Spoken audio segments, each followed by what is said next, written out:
Hey, hey, hey, this is Kurt the Boat Doctor down here. Glorious day today. It was a little rough out in the bay yesterday, but I gave those people a good ride in a 20-foot stavy. But boy, that thing took the water. Anyway, we got this boat on consignment. This is going to be a real nice one, very low hours. I think it had 62 or 65 hours on it. I could be wrong, but when I do the video on water, I can show you that for sure. But anyway, it's very nice. He's got some scratches. You're going to get those the first time out or within 30 days. Just a few scratches here and a little scratch on the other side. But all in all, this is like brand ass new. It's a 2018. You got the easy loader galvanized trailer. You got the top mount coupler. So from the bottom of the ground to the top of that ball, about 23 inches to the top of the ball. With a top mount coupler like this. Brake fluid's up under there. Your standard flip, your peekapoo hole there. Yes, it's on top of the ball. Flat 5. The blue wire is for your to disengage your brakes when you're backing up. They do have a magnet you can get that slides into here. I should show you that because you can order those online. Matter of fact, I'll get one out of here and I'll show you. I would probably carry one of these. I got my to-go bags right here. You got to have your to-go bags. My old Mustang suit, yes. So unzip this right here. This little tool right here, handier than hell. You just put it right here, boom, back up. Don't need no power. We use them for the heisters when we're out here moving them around, and you can just keep it in your pocket, but make sure it ain't near any, you know, your watches or anything. But I just keep it in here because a lot of times I take this little bag with me instead of taking the big bag. So I'm gonna zip that up and take that and throw that in there. I threw my Coast Guard bag in there and everything. So anyway, this is I believe 18 by 42 degrees variable hull. You got your anchor guard, you got your Miller anchor nest, your double fork river anchor style. This will dig in out here in the ocean as well. 2-speed jack, I like those. You can pull that handle out. And then it gets into ultra low speed, so this is easier and held to load by yourself. They cut these out like they should, because if these went and rounded out, then they get stuck on these rollers, so they did that the right way. Those are your chines. You got double port drains right there, polished rub rail, bow rails, dual wipers, door, hard top, Lowrance 3G. You got the Garmin autopilot. There's the puck up top. Fulton jack, you don't have to worry about rusting on that one. So that's pretty nice. Slick bunks, chine guides. I like the chine guides. You got chine guides, Teflon, so that rides on here and hits here instead of on the side and scraping up your boat. Gear bath oil hubs, brown good, white bad, half to 3/4 full, don't fill them all the way up. When you put the boat in the water, when you go park the trailer, just take a quick glance. Or you going on a trip, take a quick glance. That's all there is to it. You don't have to use buddy, you know, squirt the old grease, you know, with buddy bearing style. You got discs on all four. Now what I would do, the pads are always going to ride on those discs or the rotors. So when you park this, maybe put a stick of wood there, pull ahead to disengage the brakes as best you can, then put another stick there so it doesn't roll back. That way you don't get that maximum pressure, because if it sits for the while, rain gets on there dry, when you pull away it could be locking up your brakes until it snaps and frees. So if you have any questions, just call.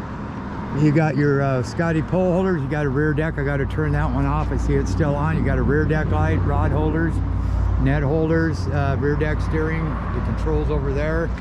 That's for the remote for the kicker. You got trim here, trim tabs, boom boom.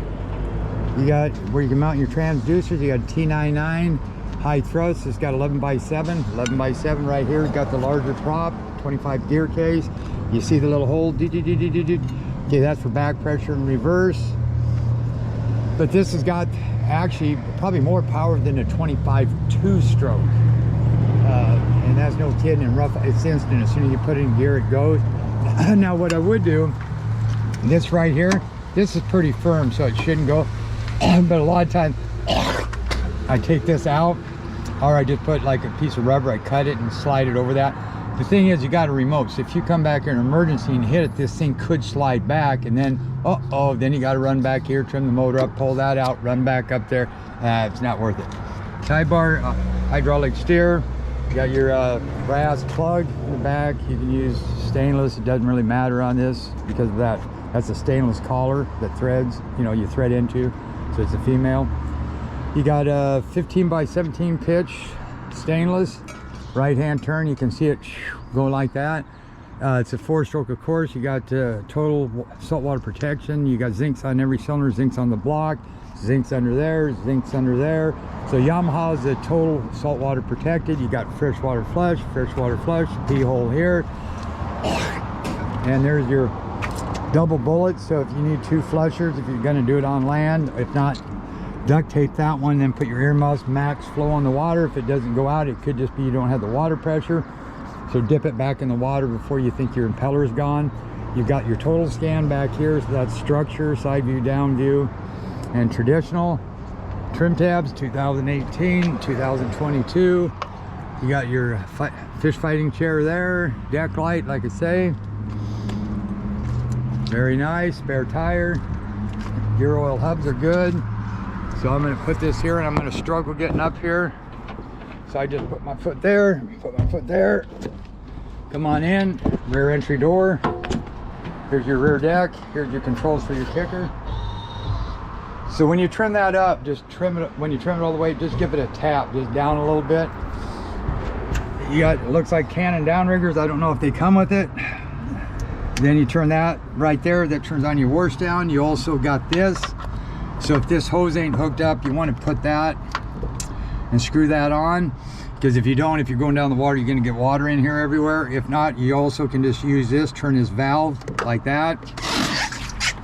You got bait tank right here, kind of like a crab or fish box here. It does have the ski pylon that goes here. You can make that into a stand and make a fillet table actually up there. I'll show you that pole when I get up front. Got Garmin autopilot right here. Right there looks like a trolleys for your kicker motor for throttle, because I don't think it's got that. Nope. Primer bulbs, and I would go to the Yamaha and change them filters once a year. That's a water separator. There's your wash down pump. Okay, down in here is for this fish box right here. If you look up in there, there's a valve. Make sure you shut that valve, which I think I did, yep. Because you can open it up and fill this with water, then close it and it'll stay in there. If you want to get rid of it, you open the valve and then it drains out, and then when it drains out, close the valve. That pops in backwards, boom, boom. There's your dual battery switch, your dual batteries.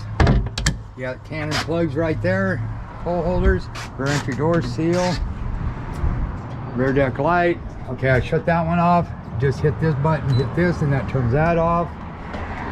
Sea glaze door, cup holders.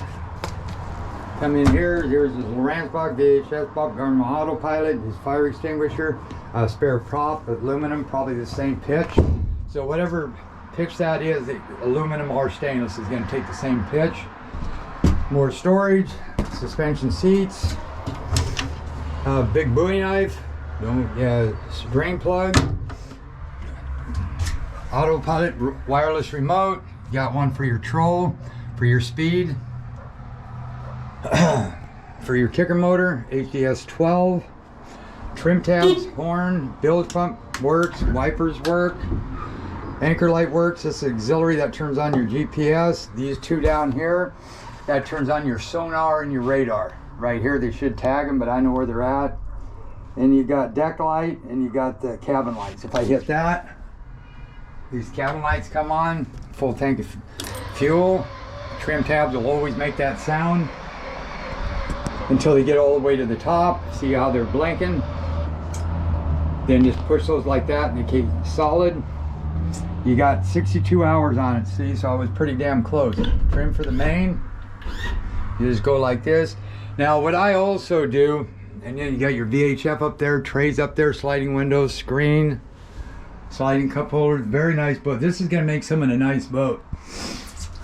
So anyway, what I do, this, I go in, the stuff I just did, like the wipers, I check for the fuel, I check the voltage on that screen there, I turn that on, checked everything, make sure it worked.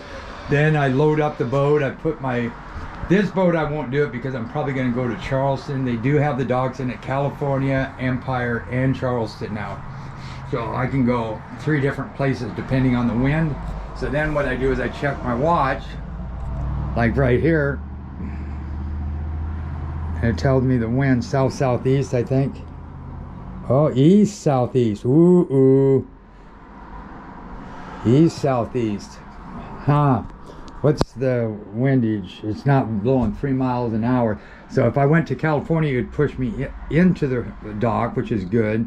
But south is pulling me away, but it isn't that strong, and high tide's coming in. So the tide's gonna outweigh the wind right now. So I could go to California, or I could go down here to Empire. But I boogered myself up pretty bad here all over the place. So I gotta kind of work smarter, not harder. Okay, so I'm done. We're gonna go to the water and do a water video. Boat Doctor out.